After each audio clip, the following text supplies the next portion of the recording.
Welcome to the Disrupt Now podcast. This is Natalie Viglione, your host, and this is season 2, unlocking the cosmic mysteries around New Earth magic.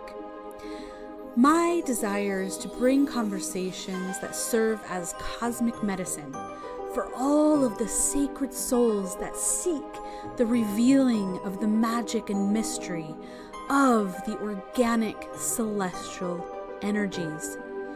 I powerfully step in as a sacred vessel for the Cosmic Mother, or as we can say, the divine feminine energy rising. I walk an authentic druidic path of primordial tradition, and I am here to share wisdom and the highest truth for the betterment of all beings, animals, minerals, plant life, and all that is. Please join me on this journey to explore and awaken the magic again. Welcome to the Disrupt Now podcast. I'm Natalie Viglione, the host, and I'm excited to bring this 2-part series to life. We're going to break into some truths that just aren't easy to hear. And regardless, doesn't matter. We need to know them. They need to be seen, and they definitely need to be heard. And I found this guest by reading the book that he co-authored called An Amazing Journey into the Psychotic Mind, Breaking the Spell of the Ivory Tower.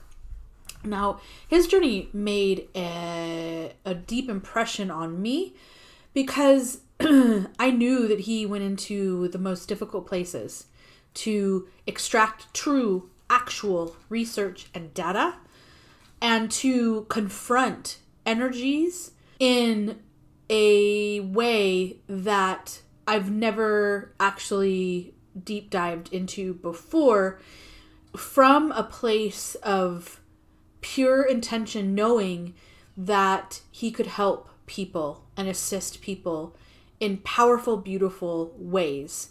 So I was very excited when he said yes to coming on to the show.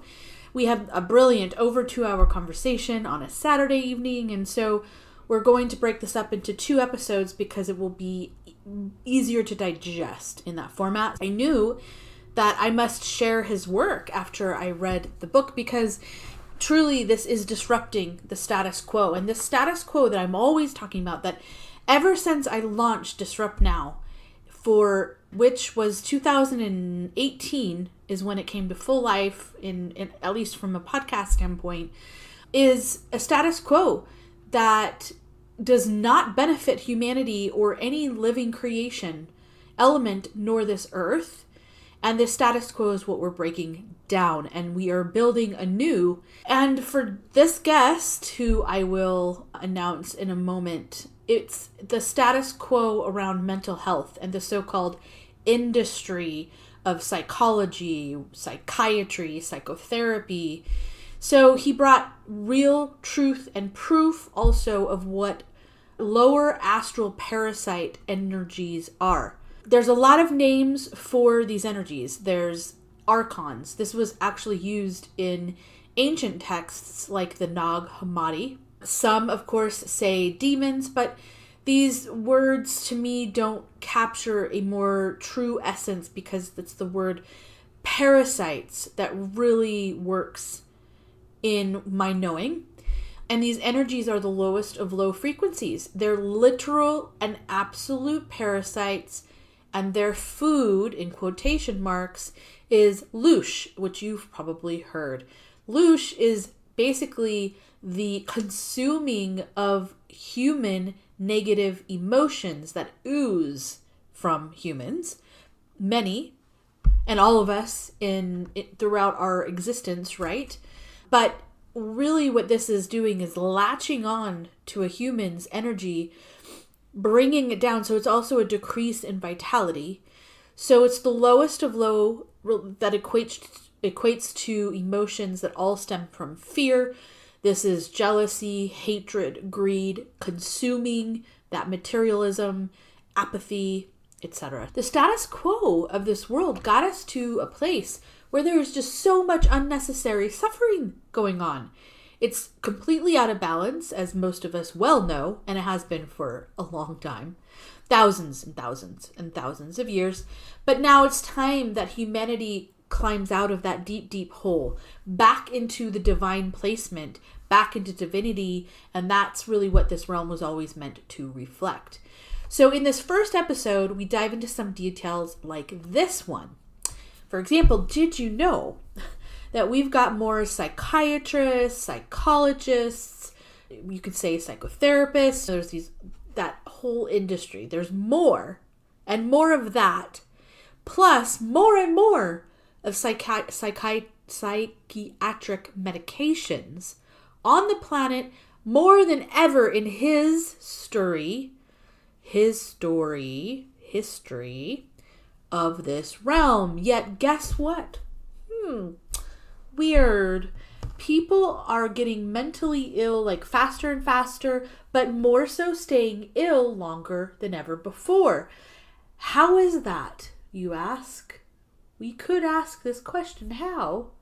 But if we really think about this, there's no real question as to why nor the how, but we'll dive into those reasons into this episode. Also, a human is labeled as having a quote-unquote mental illness caused by some chemical imbalance, and I'm using quotation marks here. Yet guess what? There's not a test, never has been, that actually shows there's some type of actual, real, like it's there. Here's the proof, guys. Let me show you. There's none of that about this so-called chemical imbalance. So when someone is called schizophrenic, for example, okay, well, why hasn't anyone ever slowed down for 2 seconds and said, wait, what? Wait, who and what are these voices exactly, and why are they there? Because the voices are more than just what we call quote-unquote mental illness. So in this part one, in this two-part conversation, you're going to find out exactly what my guest, Jerry Marzinsky, found out. Jerry Marzinsky is someone, again, who his journey has been extremely unique. And the way that I look at this is I'm so thankful for the many of us all around the globe that stop and ask, wait, why? Wait, what? Wait. Now, how? Right? Some of us serve as the sacred warriors, which has nothing to do with the word that has become known as war. Rather, the word warrior, the root etymology of that word means a human that holds bravery, or anybody, any species of being that holds bravery and courage, stands up to protect and serve as guardians of the old ways, as I would put it. So today, instead of grabbing a sword and running to the castle, the way a warrior rises is asking these harder, very simple, but harder questions. Standing up, speaking out when things are not right, standing up for those without voices, and then sharing those truths no matter what. So as Jerry will point out, this is another cold hard fact. The antidepressant market was expected to reach $15.98 billion by 2023. So did it reach that? Oh, indeed it did. In fact, it far surpassed that number. That's incredibly sad. According to SNS Insider, the antidepressants market size was actually valued at $19.92 billion in 2023, and I have the resource linked below if you would like to read that. This should never be the case. That's why, though, some of us were put on this planet. Stand up, state heart truths, even when they're hard to take in. Jerry Marzinsky is one of those helping to dispel, meaning to break the spell of the ivory tower that surrounds the industry of mental illness, psychiatry, and more. And he's a retired licensed psychotherapist with over 40 years of experience working with and studying the thought processes of those that have been deemed quote-unquote psychotic and criminally insane in some of the most volatile psychiatric institutions and prisons in the world. His formal academic training comprises of a BA in psychology from Temple University, a master's degree in counseling from the University of Georgia, and 2 years of study in the PhD psychology program. So he now has a private practice, and as I mentioned, is the co-author of An Amazing Journey into the Psychotic Mind, Breaking the Spell of the Ivory Tower. So let's dive into part 1, Breaking the Spell, Truths about the Existence of Lower Astral Parasites and Negative Energy Attachments. Don't forget, there will be a part 2. Welcome back, Jerry. I am so excited to dig in. We have so much to talk about. I know that we're going to go into all kinds of intriguing, very important places to talk about today. So thank you for being here. You're more than welcome. Thank you for having me. As I talked about in the intro, your journey really had an impression on me as truth speakers. We're all bringing these different aspects in. And this one is a particularly difficult one, but it's obviously a topic that a lot of people don't want to know. And if they do have the inclination in which says, okay, I know it's real, it's still a denial phase that I think everyone goes through in some degree. But what I would love to begin with, there's a lot of ways to address lower astral energy, corrupted technology, negative beings, the negative faction. There's a billion ways to address this, whatever we want to say. But I would really love to hear your story and how you broke into this knowing, and maybe even some of that process that you had to go through to be like, whoa, is this real? Let's begin there and see where we go. Oh, got to begin before that was way down the line. Got to a point where I was wondering if I was losing my sanity. Let's got into this. I came from a very dysfunctional family, fairly violent. There was mental illness there. After being raised in that mess, I came out of there going, who am I? What am I? I was a mess coming out of there. Like, I got to straighten myself out. I got to figure what I'm going to do. My first psychology course I found very interesting. And then it was like a toss up between psychology and sociology, but there's not a whole lot you can do with sociology. Right. And then when I took abnormal psychology, it was like that just lit a fire. It's like, why are these guys crazy? What is going on with this? Why, but there weren't any answers. They were just descriptions. Bipolar is this, and paranoid schizophrenia is that, and undifferentiated schizophrenia is this, and narcissism is this. But they didn't have any answers. They didn't have any. What do you do about it? Exactly. The only thing that was happening is they were giving all these people different kinds of drugs. Right. So I'm like, what are these mental illnesses? What are they? And all they had was descriptions of the behavior. There was no cause. They didn't know what caused any of it. So Yeah. I'm like reading through the abnormal psychology book. I'm like, okay, I got that, and then I got that, and I got that, and I got that, and it was like everybody had the same feeling. There's parts of us that fit all these different classifications in that book. And but one thing I hated about undergraduate psychology was there was no way to see for yourself if any of it was true. You couldn't get into a mental health center. You couldn't get into a psychiatric hospital. You couldn't get into a state hospital. You couldn't get into a mental health center and Right. say, hey, let me take a look around. Let me see what's going on. Let me assess. Yeah, Yeah. no way. Yeah. Matter of fact, over the entire more than 40 years that I spent on the front lines of mental health, I have never, ever seen a researcher on the front lines. Ever. They all come from the universities. They sit up there in their ivory tower, and who knows what they use for a patient population? Who Right. knows? Because they're not on the front lines. And Right. if even if they tried to get on the front lines, they wouldn't let them in. A researcher or even a visitor couldn't get into the prison without a swarm of administrators around him to make sure he didn't talk to the wrong prisoner about stuff. They wouldn't let you into a mental hospital because they go, "Oh, it's too dangerous. We can't take responsibility for you." they won't let researchers on the front lines, even if they wanted to get onto the front lines. So the only way to really research what's going on is to actually become one of them and already be on the inside. Right. Now, that's nothing that I planned to do. It wasn't in my plans. It was just I was frustrated because here they're teaching me all this stuff.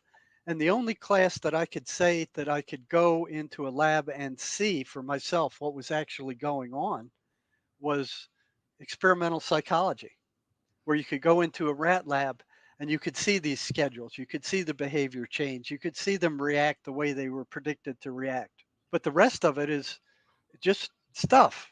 It was somewhat interesting stuff, but I found out later after I got out of undergraduate school that 80% of what psychologists publish in universities is not replicable, which means it's garbage Right. and it's publish or perish. You either Yeah. publish something, make the university look good, or we don't want you here. And it doesn't matter what you publish as long as you get it published. And I saw that when I was in the PhD program. I wanted to do something that meant something. The advisor said, no, don't do that. Just do your little research on this area and just add it to the thousands of research things that have already been done. So it's just like get something published. It doesn't matter what it is. It doesn't matter how important it is or if it serves any purpose whatsoever. Just get it published. That's what they're doing. Publish or perish. Right. Now, I didn't know that at the time. I had to learn that gradually. So, because of the way I was raised, I did not trust authority. It was just deep inside. I did not trust them. Yeah. So, here I am having to memorize all this tons of material in all these psych books and spit it back out. And I had no way to see whether it's true or not. It's, oh, just believe us. So I'm like, okay, I'll give you the benefit of the doubt, but I was watching them with a skewed eye. And then one day in clinical, what was it? It was, yeah, it was abnormal psychology. We were assigned a research article by a clinical psychologist who wrote that if two crazy people met face to face and they both thought they were Trudeau, one of them would have to change that delusion into another delusion. And I'm like, why would they have to do that? They're both crazy. What would it matter? But here's this clinical psychologist saying, no, one of them would have to change and have a different delusion. They can't both have the same delusion. I'm like, why not? But I couldn't get onto into anywhere to prove that. Fast forward probably another, what would it be? It might be 8 or 9 years. I'd graduated from undergrad or from graduate school. I got a job at the biggest psychiatric hospital on the planet.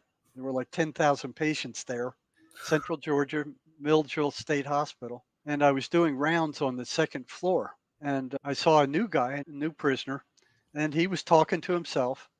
And one thing I saw was in graduate school, they would talk about voices. They would say they were hallucinations. They wouldn't ever describe what they said or what they were like. They would just say, oh, they're hallucinations, auditory hallucinations, they call them. So I thought they were like word cabbage. I thought the guy would just be babbling incoherent sentences. Right. It wasn't like that. They were talking to these voices in full languages, full comprehensible languages, and they were carrying on full conversations with these voices. And they were arguing with them and they were fighting with them and they were talking to them and they were trying to reason with them. And it was just like they were talking to somebody on the phone, but you could only hear them. You couldn't hear the voices. So that surprised me because I didn't think the voices would be intelligible. Right. But it appeared to me that these guys were finding them intelligible. So I was doing my rounds on the second floor of this big psychiatric unit and I saw a new guy and I went, I haven't seen him before. Better go check him out and see what he's about. And he's talking to his voices. So I crept up behind him and he caught me and I introduced myself. I said, I'm Jerry. I'm the psych for this unit. I haven't seen you here before. I said, when'd you get here? He said, oh, I got here a few days ago. I said, what's your name? He said, I'm Jesus Christ. And I sat back and I thought, and I went back to that assignment back in undergraduate school. And I looked him in the eye in the middle of the day room and I said, no, you can't be Jesus Christ because I am. And I stood there going, okay, now what's he going to do? Was this guy full of crap? And the guy cocks his eyes and he thinks about it a minute. And then he looks me in the eye and he goes, okay, we can both be Jesus Christ. And he strolls off. And I said, what else did they lie to me about? And What else? So right away, I don't trust these people.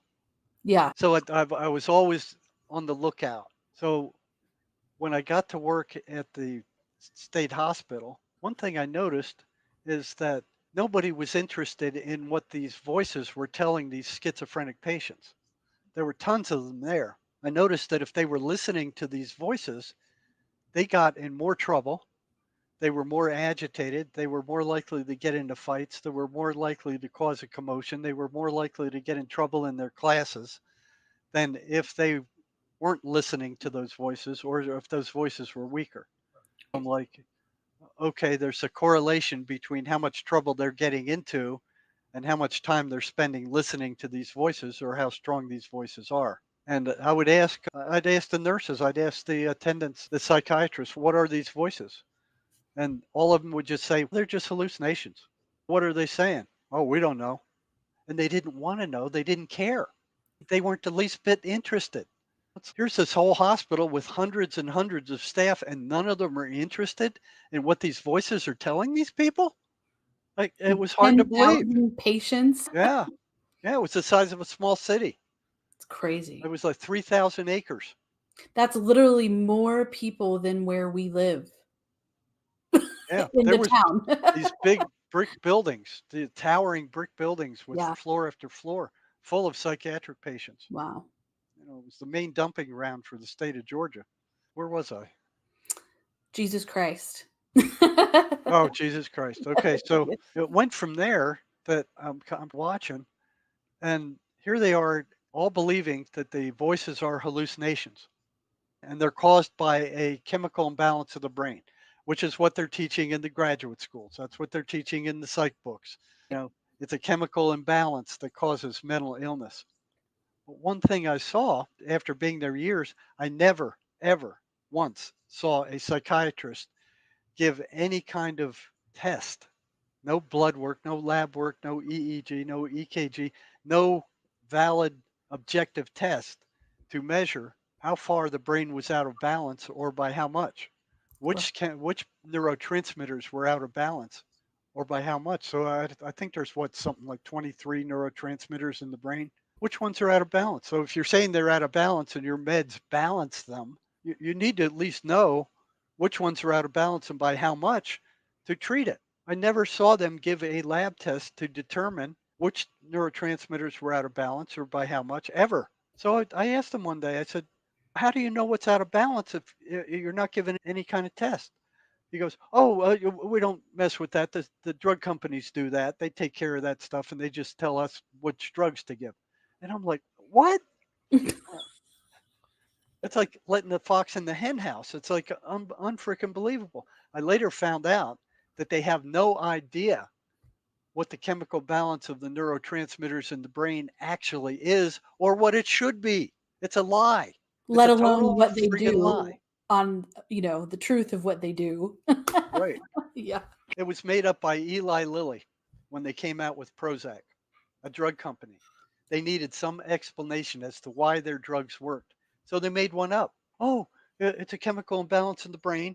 Our drugs are chemicals and the brain is made of chemicals. So there must be some kind of something that it puts into balance that makes people less agitated. It's a complete lie. It was a fabrication. And they've perpetuated this fraud on the entire planet. Now they're teaching it in universities, they're teaching it in undergraduate school. It's a complete lie. It's been busted over and over again. And still, you look at these ads for the big pharma. Oh, it's believed that schizophrenia is caused by a chemical imbalance of the brain.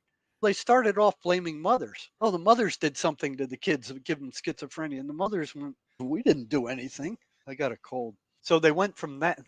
Now, that was observable. Yeah. You could see if mothers are doing something, you would see it, you know. So they needed something that was unobservable. So they moved it to genetics. They went, oh, it's a genetic abnormality. Mental illness is caused by genetics, it's caused by genes. Now, who can see that? There's only a very small number of geneticists who could prove or disprove that. They Right. got away with that for decades. Oh, yeah, it's a genetic abnormality. The only thing you can do about it is take our toxic meds. Then the geneticists came up and went, finally, when they got around to looking into it, they went, We don't see any genetic marker for mental illness. There's none there. Oh, that's because it's a bunch of genes all mixed together. It's thousands of them, and it's going to take forever to figure out how it works. Bunch of bozos. I know, but and that the crazy thing is that, like you said, this occurs to this day, regardless of how much has come out to say the opposite, to discredit all of the bullshit. But the other element to it too is clearly the person to come in and be like, I'm sorry, why? Why? This question of why? How? These are questions that obviously no one was asking for how long. That's the most intriguing thing to me is no one's asking these are the most simple questions. No, because they've got everybody distracted by all this bull crap. Yeah. Oh, it's a genetic abnormality. Well, you can't do anything about it. You got to listen to us. What are you going to do about a genetic imbalance? And the reason for all this is the antidepressant market, antidepressants in the US is to reach $15.98 billion by 2023. This is $1 billion. Now, we're not talking millions. $15.98 billion by 2023. The global antipsychotic market hit 14.54 billion in 2021 and is expected to reach 15.5 billion by 2022. These drugs cure absolutely nothing. All they do is treat symptoms. So what we're talking about is the Western mental health system here. Yeah. Okay. So let me read their report card to you. There's about 24 million schizophrenics estimated worldwide, 300 million in the US. These reports 50,000, close to 50,000 Americans kill themselves every friggin' year in the US. We're talking 50,000. That's as many who died in the entire Vietnam War, year after year after year. We got more psychiatrists here now, more psychologists, and more psychiatric medications on the planet now than we've ever had in the entire history of mankind. And more people are getting mentally ill faster and staying ill longer than ever before. CDC reports that 132 people in the US kill themselves every day. Every day. Oh my God. Suicide rate is the 11th leading cause of death in the United States. In 2021, 48,000 Americans killed themselves. Between 2000 and 2018, suicide rates increased 37%. Between 1999 and 2019, suicide rate in the US increased 33%, despite the massive increase in antidepressant sales. 10,000 Americans are diagnosed with schizophrenia every year. Schizophrenia is the top 10 health problems on the planet right now. And what are these guys doing about it? Drugging people senseless. None of those drugs are curing anything. They're No. just treating symptoms. They're not getting at the cause at all. They don't want to get at the cause. They're making too much money. They have reduced research spending for schizophrenia down to a mere dribble. And then they manipulated the statistics to make it look like they were spending more money on it. They don't want a cure. Right. They're making too much money. Right. You don't make money curing people. No. You make money treating symptoms, and that's what they're doing. And from your professional opinion, does it even treat symptoms or does it actually aggravate and make things worse? It does both. Yeah. The side effects of now Geodon. Here's side effects of one of the antipsychotic drugs. Okay, so this will. It's like a major tranquilizer. Yeah. Okay, so the effect it will have on the voices, it will quiet them down. It will not get rid of them. It will quiet them down because you're using a physical medicine on an energetic entity. It's like pouring Thorazine on a magnetic field and expecting it to go away. It's not going to treat the cause. Geodon, some of these side effects are skin rash, a feeling of restlessness with an inability to sit still, constipation, dizziness, drowsiness, excessive saliva, extrapyramidal disease. That means you use it long enough, there's an uncontrolled shaking of your Mm. hands and body. generalized weakness, headache, nausea, weight gain, chest pain, fast heartbeat, low potassium. These drugs are dangerous. Yeah. Okay. These are not recreational drugs. No. Nobody wants to take these. Nobody in their right mind wants to take them. Nobody in their wrong mind wants to take them. The psychiatric patients don't want to take these drugs. They take them because there's nothing else and they're told to by authorities. Exactly. So you have that stuff going on, but it will sedate them so they're easier to manage. They're not as violent, they're not as volatile, they're easier for staff to manage. But it doesn't get to the cause of the problem. By a long shot. And in your book, the story of what has been done to mental patients for generations is, I remember in psychology learning about some of these things because I also was very drawn into psychology and abnormal specifically as well. And it's just, I almost don't have words for what has been done to humans in the sake of quote unquote medicine. It's horrendous, truly horrendous, beyond horrendous, really. There's no word for it, I think. Yeah, and they're still doing it. Those neuroleptic drugs, they found when they started doing autopsies on long term patients in state hospitals that were taking antipsychotic drugs, that their brains were shrunk like walnuts. They would just shrivel up. And time after time, when they did the autopsy, they found that. And all these people were on these antipsychotic drugs for long periods of time. And so they finally, the researchers who were doing this finally said, hey, it looks like these neuroleptic drugs are causing neurological damage, permanent neurological damage. So they published the paper on that. And a lot of times they won't even get that far because the drug companies will not allow them to publish in the journals and say, okay, if you publish this, we're going to cut off your funding. They control the universities, they control the government, so that they allow what gets out and what doesn't get out. Yep. So as soon as they found out about that, they went nuts. The psychiatric mafia and big pharma going, no, it's the schizophrenia that's causing that. It's not our drugs. So the researchers went, okay, we'll give them to rats and monkeys too, and watch what happens.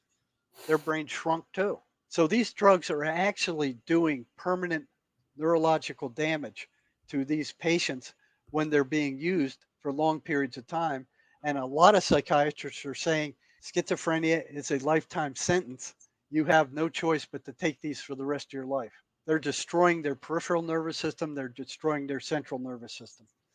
And what was even more egregious than that, I saw at the state hospital, is when they did start showing these extrapyramidal effects from the drugs, shaking, the quivering from the drugs, they would give them cogentin to cover that up. So here they're given another drug to cover up that shaking while the damage is continuing. No conscience whatsoever. They didn't know what else to do. That's all they had. That's what they used back then. Here's an article on the lie with the biological imbalance, the brain balance. So this it said it was not until the late 1980s, after release of the landmark antidepressant Prozac, that the idea of the chemical imbalance hit the psychiatric mainstream. As psychiatrist Peter Brigham, who wrote Toxic Psychiatry, you want to know about how slimy these people are, read that book, Toxic Psychiatry. Peter Brigham in 1991 points out in his book Toxic Psychiatry, the drug company Eli Lilly advanced the chemical imbalance theory as a marketing scheme to sell their new drug Prozac. There was, of course, no demonstrable evidence showing that depressed patients had any chemical imbalance, but Eli Lilly ran with it. Before long, psychiatrists and psychologists alike came to identify with the idea of mental disorders as being caused by chemical imbalances of the brain. It's a complete fabrication, it's a complete lie. Yeah. So here's another lie on their part. And then the other lie is their DSM. See if I have anything there. Their directory of psychiatric illnesses. Oh, I remember you touching on that in the book as well. Yeah, completely made up. Let me see if I have anything on it. Yeah, here it is. It says the DSM contains nearly 300 impressive looking but completely fabricated mental illnesses that were dreamed up by a small group of psychiatrists and presented in periodic meetings where two-thirds of their number had close ties to big pharma. Julian Whitaker, a psychiatrist, he says every single one of those mental illnesses were fabricated by breaking up segments of human behavior and pathologizing them. There are no blood tests, there are no lab tests, there's no x-rays, EEGs to validate even a single one of these psychiatric illnesses. They are just classes of behavior that a group of psychiatrists have voted to be mental disorders. Dr. Julian Whitaker. And that DSM, it looks impressive. It looks like a real work of science. Right. But it has all these categories. It has numbers, this numbering system. It has these fancy descriptions. They teach it in graduate school. In the PhD program, that was their Bible. You had to memorize all these diagnoses as if they were real. Right. Nobody ever knew that they were made up by psychiatrists. It was like they were treated as if they were real. And Right. the educational system is complicit in fabricating this falsity, this fraud right now. They're all made up. And they're very calm. I remember you mentioning unhappiness is labeled as depression, as if that could be set. Oh, you're mentally ill if you get unhappy. Or kids fighting is a sibling relational disorder. Everything's a disorder, right? Now they tried to make it a disease, but the medical establishment wouldn't let them get away with that. They go, no, your diagnoses are not diseases. They don't fit diseases. There's a physical cause for a disease. You've got no cause for this stuff. So they just kept going at it. In 1952, the DSM-1 contained 106 psychiatric illnesses. In 1980, the DSM-2 contained 256. The DSM-5 now has 297 disorders. And their number grows every couple of years. They just keep making these things up, and then they put them in there, and now they can charge insurance companies for treating these things if they can come up with some kind of drug that they say treats it. Now, it gets totally ridiculous. Like you were talking about, they have something called a mathematics disorder. If you're not good in math, you're disordered. Yeah, I got that bad. They go on with caffeine intoxication disorder. You drink too much coffee, you got an intoxication disorder. And you need to take drugs for it, right? Probably. They probably got drugs for all these things. You're not going to go to a psychiatrist's office and tell them anything and come out without some kind of drug. Oh, yeah. That's all they got. That's all the first experience at a psychiatrist. I wanted to go, this is many years ago in New York City. I wanted to go to a therapist, and I went to one, and I knew it was the wrong fit completely, but I'll just never forget, like it was a half-hour conversation, and out of that surface level, superficial conversation, right away offered Ambien. And it was a joke, and I just laughed, and I thought, this is asinine. New York City is full of that, though. That really is all that's there, because they don't even allow you to really find holistic health there, because they block it purposefully, obviously. It wasn't surprising, but it's horrendous, because that's what people get stuck in as an option, as if it's an option. Yeah, it's like they don't have any other option. And they've taken over the government, too. Oh, yeah. So the drug companies and psychiatry, they've taken over they took it over in 1910 with Carnegie.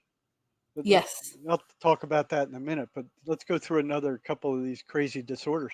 So what they have, these group of psychiatrists, 2/3 of which are associated with big pharma, that meet every few years, and they make these things up. So they put out these calls for these things.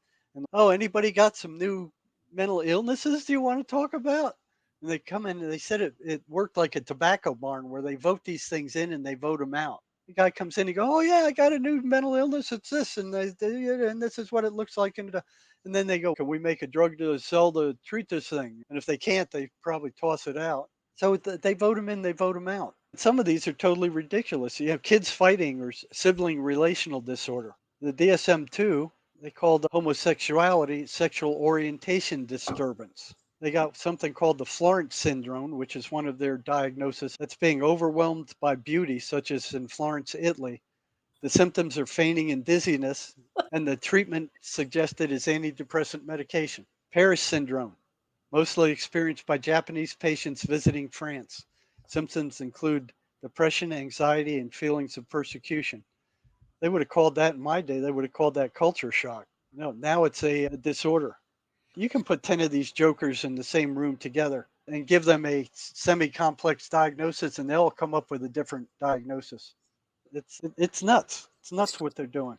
It's deplorable. So It's the yeah. the medical establishment was taken over in 1910 by the Carnegie Foundation and the Rockefeller Group Yep. that sponsored the infamous Flexner Report, which shut down any medical school teaching subjects outside of mainstream pharmacology. So Yep. here you got the Rockefeller and all these rich guys go, we need to make money off of drugs. So we want the medical schools to be teaching pharmacological stuff. That, that all stuff is cured by drugs. Doesn't work with psychiatry, doesn't work with psychology. It said the edict was so powerful that only a few medical schools survived, such as Johns Hopkins and McGill, and a handful of others connected with these groups. They were the only schools that could legally license doctors. Doctors who practiced any other method beside pharmacological medicine were threatened with the loss of their license. Yep. Anybody else was labeled cracks. So the acupuncture guys were cracks, the naturopaths were cracks, Yep. herbalists were quacks, everybody's quacks except them. So they got this everybody to believe that these are actual real illnesses. Basically, all they're doing is describing symptoms. This I'm seeing this as I'm working at the state hospital. I'm seeing this biochemical imbalance crap makes no sense. They have no baseline. They're not taking anything. They don't even know what the chemical imbalance should be. It's a lie. They perpetuate it in the graduate schools.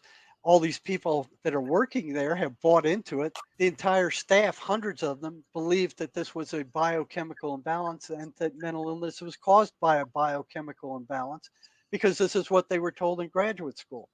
And you don't question people in graduate school, they get pissed off. You don't question. You look at what's going on, and then they have no proof of it. And then you got this Eli Lilly company lying their butts off for profit. And then now you have the universities teaching this, and they're still teaching it, even though it's been disproven over and over again. But now they changed their advertisement. The drug companies have changed their advertisement to, oh, it is now believed mental illness or schizophrenia is caused by a chemical imbalance of the brain, and that our wonderful drugs do something about that. It's lie after lie after lie. The next one that I ran into was that the voices were hallucinations. Here's hundreds, many hundreds of staff working at the state hospital here. It was like a small city. None of them were the least bit interested in what the voices were telling these patients. And you can see that if the patients are listening to these voices, they're getting worse. They're getting more agitated, they're getting angrier, they're getting more violent, they're getting more disruptive. It was clear. So, what are these things telling these people? They just blew it off. It was like, oh, we already know the answer. They're hallucinations. You're not going to look for an answer if you think you already know it. But they weren't the least bit curious. None of them, hundreds of them, none of them were curious. What were the voices saying? So I started asking these schizophrenic patients, what are the voices telling you? Now it took about a year and a half or close to 2 years to figure out how to talk to them about this because there is no benefit to them telling you about the voices. Everybody they tell about the voices shuns them. It goes, you're weird, you're crazy, there's something wrong with you. They're afraid of them. And that's how they ended up there in the first place. That's one of the reasons. Yeah. And then they tell the psychiatrist, oh, I'm hearing voices, and that they won't take their meds, then they throw them in the hospital. And that's what the voices are telling them in the first place. If you tell anybody about us, you're going to end up locked up or they're going to drug you silly.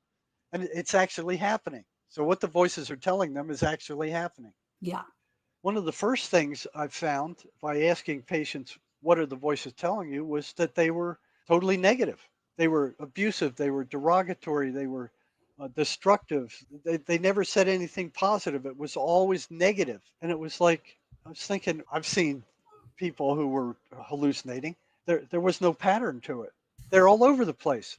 Some of the hallucinations are good and people are laughing, and sometimes they're bad, and sometimes they're negative, and sometimes they're just nonsense. There's no pattern to it. This was a pattern. All of them were telling me the voices were consistently negative.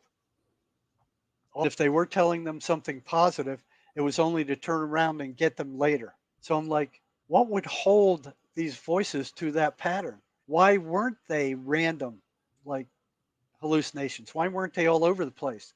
What was holding them on that negative pattern? Something was, because they didn't go beyond it. It was always negative.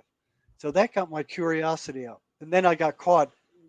I was talking to one patient whose voices didn't like me asking questions about them, and he went and told one of the psychiatrists that I was asking questions about his voices, and that upset him. The next morning, I ended up in that psychiatrist's office on the red carpet, being ordered to not ask patients about their voices because the voices were hallucinations. And what I was doing by asking them questions about them was reinforcing the hallucinations and making the patients worse. Now, you can't say anything to these psychiatrists. They're arrogant as the day is long. You can't say anything back to them. You can't reason to them. They're like the Egyptian priests back in the Egyptian day. They just run the mental health system, and you have nothing to say about it. You have to do what they say. They're given all the power. They got all the political power. They got all the medical power, and the doctors don't want to mess with this stuff. The medical doctors. So they're the ones running the show. And you look at what a mess it is. We talked about what a mess the Western mental health system is. And then you look at the mental health of these people, of the psychiatrists themselves.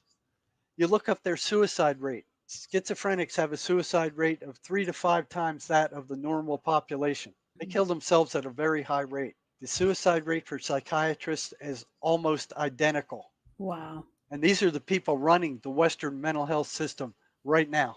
They know nothing about spirituality. They don't know the cause of the disorders they're treating. They know that they're not curing anything, and they're not looking for cure. They're making a fortune off of this nonsense. Matter of fact, it's so bad. I live 60 miles north of the Mexican border here.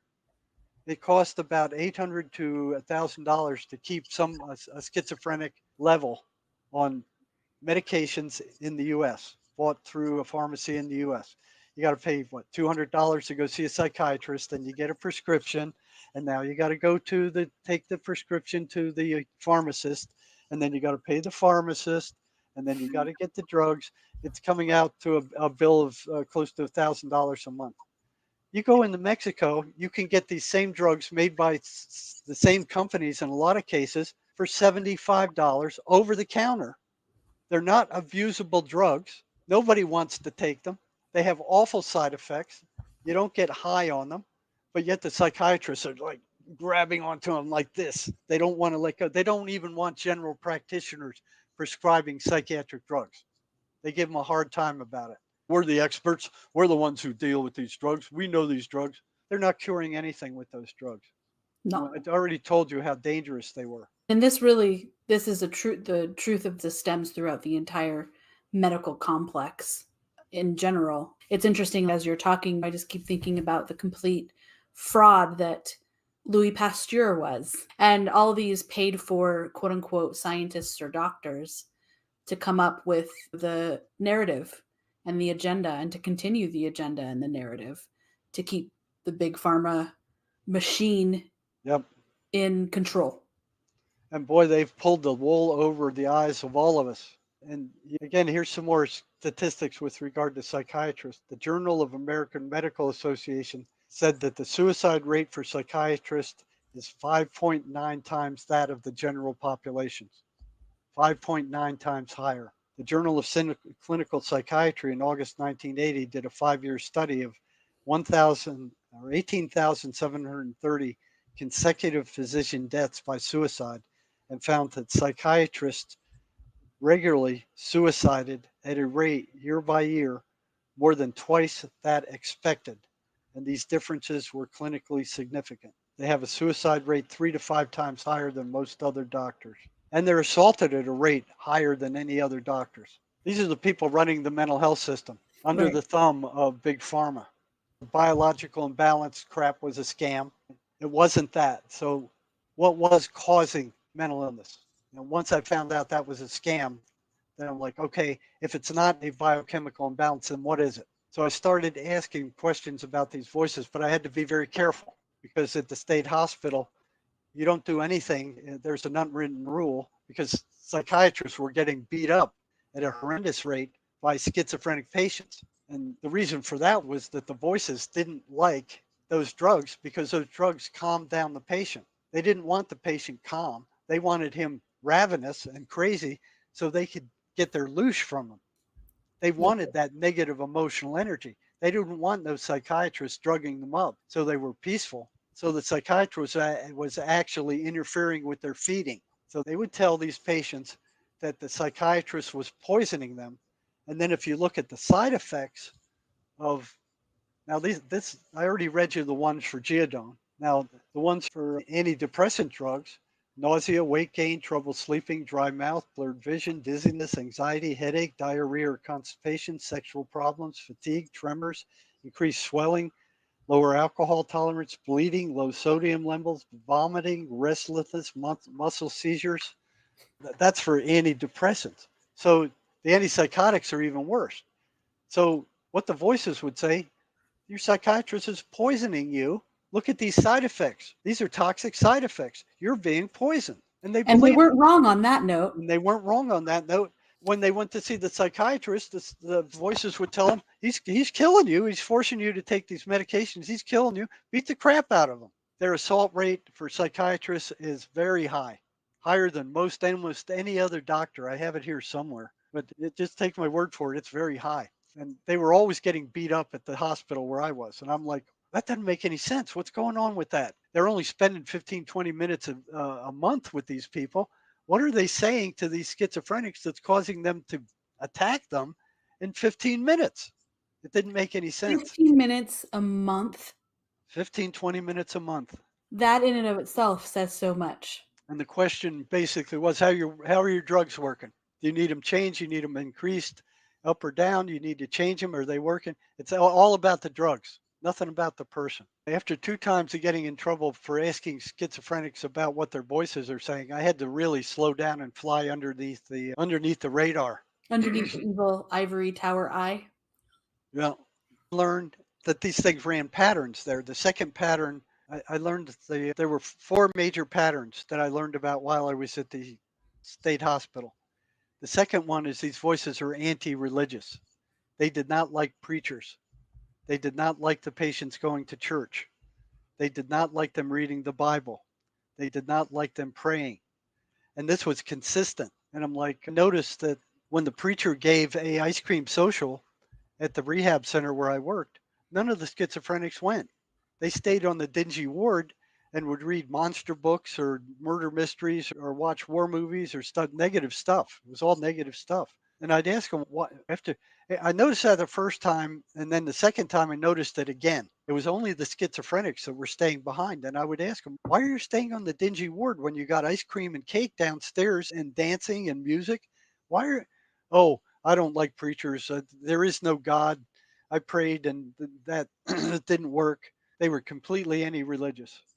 They didn't want anything to do with it. And then I remember one day, one guy came in and he goes, he told me that he recited the 23rd Psalm while his voices were attacking him.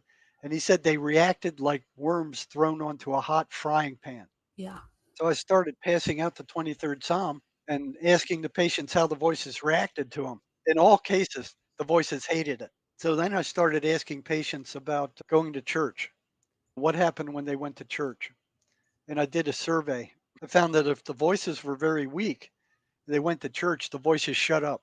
If the voices were of moderate strength and they went to church, the voices would kick up and get louder. They'd start mocking the preacher and saying what he's saying is a bunch of crap and why are you wasting your time here? This is stupid. There is no God. And if the voices were very strong, they would actually drive them out of a church. Actually drive them. They would get up and they would run out. And then there was complaint after complaint about when the patient tried to read the Bible, the voices would go nuts. They wouldn't let them pray. And it's like, that's odd. Why would a hallucination constantly be negative and be why would it be anti-religious? Doesn't make any sense. So they were consistently anti-religious. They didn't want anything to do with God, Jesus. And this wasn't just with Christianity. This was with Muslim and anything else.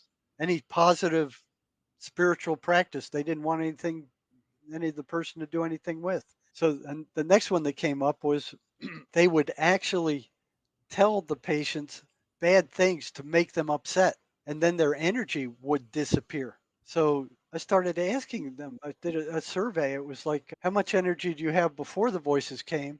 How much energy do you have after they came? I had one patient tell me I could actually feel my energy disappearing Hmm. while they were attacking me. So I did a big survey, and it was like a 1 to 10 scale. How much energy did you have before the voices came? How much energy did you have after the voices came? And I did this with maybe 100 schizophrenics. They consistently had more energy before the voices came and much less afterward. And that was statistically significant. I think we ran an analysis of variance on it. So it was statistically significant. There's something going on there. So these, and then you ask the patient about it. Where'd your energy go? I don't know. They had no idea. You go, okay, if you stuck your hand in a fire 100 times and you got burned 100 times, what's burning you? They had no trouble going the fire, but they couldn't get the idea that there's a 1 to 1 correlation between these voices attacking them and their energy disappearing. And you would ask them, okay, if the voices, you've been hearing the voices for years, they've come thousands of times, and every time they came, your energy disappeared. Where'd your energy go? I don't know. They were being blocked from that information. And that's one of the things that the voices do not want their victim to know, that these things are parasites and that they're feeding off of them. And it's not just them that they're feeding off of, they're feeding off of all of us. Yeah, Every negative thought that flows through our heads is put there by these entities. exactly. And they're trying to create a negative emotional response. And this list goes on and on. So, what this list is, it's a list of patterns these voices run. And I'm just going to quickly read some of them. They get louder after sunset. Now, this is in the open. This isn't genetic bullcrap. This isn't biochemical Imbalance. balance bullcrap. Yeah, You talk to a schizophrenic and you will see these patterns. They're there right in front of your eyes. All you got to do is open them. Those of you who are working with schizophrenics or have schizophrenics kids or in your family or know schizophrenics, they all are having these patterns. Okay.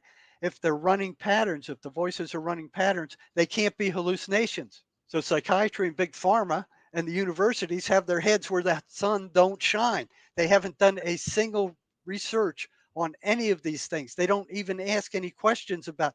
They just teach that they're hallucinations because they say they are. They're like the Egyptian priests of old getting up on the stand and going, they're hallucinations because we say they are, and we're psychiatrists and we're pharmacists and we're doctors. So we tell you what to think. You think what we say. yeah. And then you pay us money for these toxic drugs. And they probably, in an incarnation wise, probably actually were the priests. I wouldn't be surprised. Yeah, Their income depends on this bullshit. yeah, You know? yeah. So the voices get louder after sunset. So what these are, this is the operational definition of voices. This is what they are. This is how they act. Okay. So you get a magnetic field with a big magnet. You can't see that field. You can't smell it. You can't taste it. You can't touch it.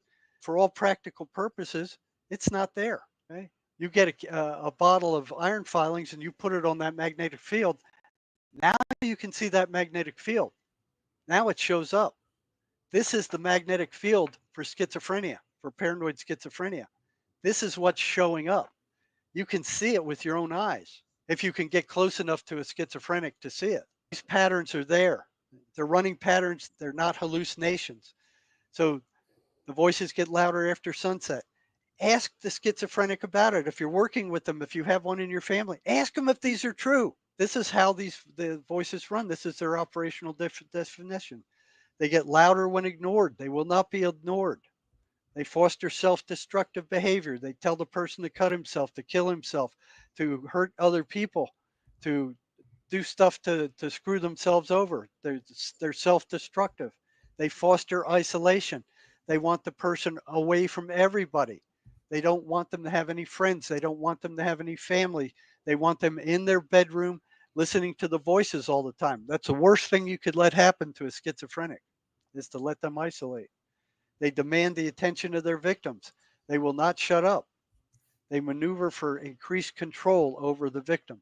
What they're actually doing is trying to push the victim's personality out of the way, and they're telling them that the thoughts that the voices are putting in their head belong to them, that they're their thoughts. Now, we believe that from the time we're kids. You hear thoughts in your head. You hear thousands of thoughts in your head every day. These voices are putting these thoughts into your thought stream. They don't belong to you. I've had a number of schizophrenics ask these voices, "Who are you? What are you?" And they will say, "We are you." So they want you to believe that those negative thoughts that they're putting in your head belong to you when they're coming from them. If you believe that, you're screwed. You're Yeah. going to be in trouble. They gaslight. I had one schizophrenic where they had him convinced that he had murdered somebody, but he was so unstable he doesn't remember whether he did or not. So what happened with him is every time he heard or saw a cop car, he freaked out, and the voices would say, "They're looking for you. They're searching for you. You better go hide somewhere." So they had him in a catch 22 where he was constantly generating negative emotional energy for them. Every time he heard a siren, every time he saw a cop car, he freaked out. They manipulate perception. So you could be a schizophrenic could be walking on the street and a couple of kids or crack a joke or something. They start laughing. The voices will tell the patient that they're laughing at you. All right. Ideas of reference, they call it. They have complete access to the schizophrenic's memory. They're energetic. They're not physical. Thoughts are energetic. Memory's energetic. Feelings are energetic.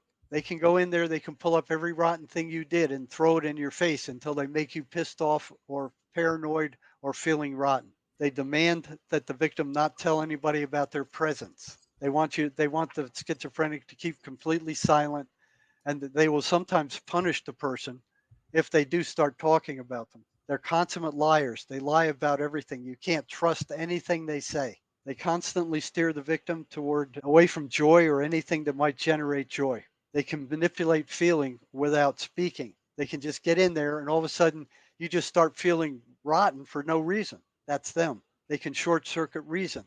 They can convince you that somebody's drilling a hole in your ceiling and watching you 24 hours a day, or somebody's moving things around your apartment. And what's most dangerous about them is they try to pass themselves off as thoughts belonging to the victim. If they succeed in that, you're in trouble. Yeah. And what surprised me is they don't sound different than the thousands of other thoughts that run through your mind on a normal day. There's no, "We are the voices and we demand you do this." There's nothing like that. They sound just like the thousand of other thoughts that run through your mind on a normal day. Only the content is very different and the intention is very different. Highly negative, always, always. Highly negative. They will cause selective forgetting. So I could give a patient a list of things. Well, okay, this is what you do to fight them. If they don't write those down, they will have forgotten 75% of them by the time they left my office. Yeah.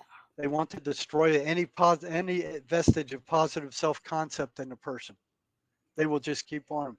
They want them to get to the place where they just feel like they don't deserve to live. They will try to pull the person away from consensual reality. They'll use confusion as a means of instilling negative suggestions. They're averse to anything positive or beautiful. Any attempt to inform the schizophrenic patient that the voices are energetic parasites will be met by an explosion. They do not like that. Okay, so these are the patterns that they were running. And then when I left the state hospital, I worked for in the emergency room for a while. I worked for the mental health center for several years, and then took a job with the psychology department at the state prison. It was much more secure job, higher paying, and that's where I really got to study these voices. I always had around me a group of 10 to 15 schizophrenic patients that were willing to tell me in real time what the voices were telling them while we were in the office talking. So I had a window into their mind, and I found it absolutely fascinating. I still wasn't sure what these things were. I saw I could carry on conversations with them. I could see that the patient would carry on conversations with them. I could see what they were telling them. So I started wondering is what will happen if I start messing with these patterns? What if I started interfering with these patterns? What would happen? So I started devising homework for these prisoners and said, okay, try this. Come back in a week and tell me what happened. And one after another, they would come back after a couple of weeks. They'd say, the voices don't like you. They don't like what you're doing. They don't like us doing these exercises. They don't want us to come see you anymore. They think you're a crazy, crazy man. They don't want us coming. And the prisoners were just as interested in what these voices were as I was. It's what are they? And I go, I don't know. Let's see what they are. Let's experiment, see what they do. So they got pissed off. They didn't want to be interfered with. Yeah.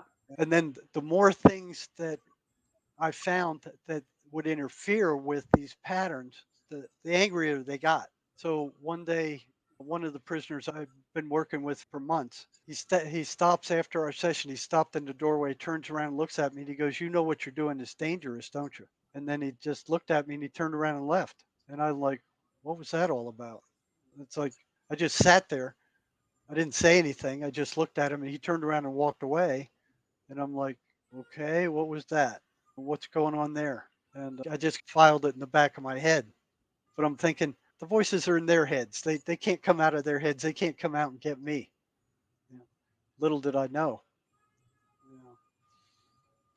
Yeah, So I wanted to talk to you a little more in depth about that. I know you mentioned in the book an incident with electric, so we can talk about that, but I would love to also go into, obviously there's some serious protection, energetic protection through spiritual means there's a lot of ways to discuss that, but obviously your energetic field needed to be protected as well. well, I felt like I didn't have a choice. I couldn't back away from this. Yeah. You know, and it started becoming more and more intense and more frightening. Let me see. Kino was later. I would pray before I went into the prison every day. I would pray for protection. Hmm. I never went in there without praying. Yeah. And so watch out for me. And the same guy, it was a few weeks later, he knocks at my door. I don't know how he got into the medical unit without a pass, but he's knocking at my door. I open the door and I was surprised to see him. And he goes, "The voices want to talk to you." And I'm like, "They want to talk to me personally?" He goes, "Yeah, they want to talk to you personally." That had never happened before. 20 years of investigating voices, that had never happened. So I'm like, "Okay, come on in, sit down."